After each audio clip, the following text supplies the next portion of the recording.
Chris Grayling, the Transport Secretary, who gets a lot of unfair stick from people like Jeremy Vine, is actually doing a brilliant thing, and it's splashed on the front of your Daily Telegraph today, which is Grayling, 16 and 17-year-olds. Succeeding Grayling has issued these rail passes for 16 and 17-year-olds, 50% discount, which is quite important, particularly, obviously, students going to sixth form college and so on.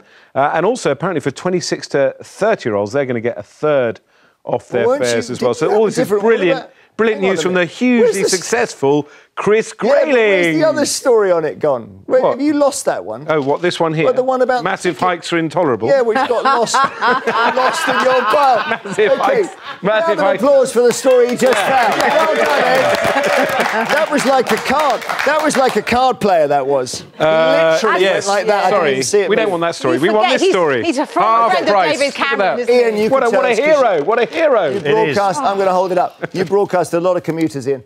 Indeed. This is essentially about rail. Great train. Well, you had a spare copy. Just referenced a fabulous discount for one particular sector of society, which will be paid for by the rest of the sectors, of course, by this huge hike. And every January, we wait for this to happen. And it's, another huge, they call it the Great Train Robbery. And I think those people who commute, particularly on season tickets, when you're looking at hundreds of pounds, in addition to what you're already paying, thousands of pounds, onto your daily, your weekly commute, that's going to really rub, isn't it? I mean, there's no way around this. And of course, we look at Europe, though, Larry, we look at other countries who can do it cheaper and more efficiently. They do it by subsidising it with taxpayers' money. So we already subsidise people who use the railways effectively pay for the railways. There's a brilliant pamphlet out from the Centre for Policy Studies, just published. I know you'll all go online to read it. Is that your saying that we've got the best railways in Europe in terms of punctuality, efficiency, value for money.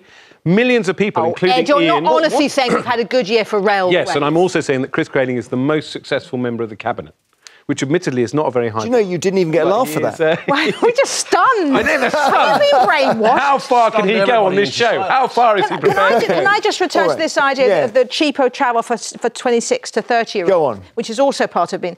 What if you're 31? I mean, how come you suddenly got money at 31? You don't get it. That's the whole point. That's the cut-off at 30. But why should those... But why should those... And I would, in terms of people who have got no money, I was quite wealthy in my 20s. I had no kids. I wasn't paying childcare.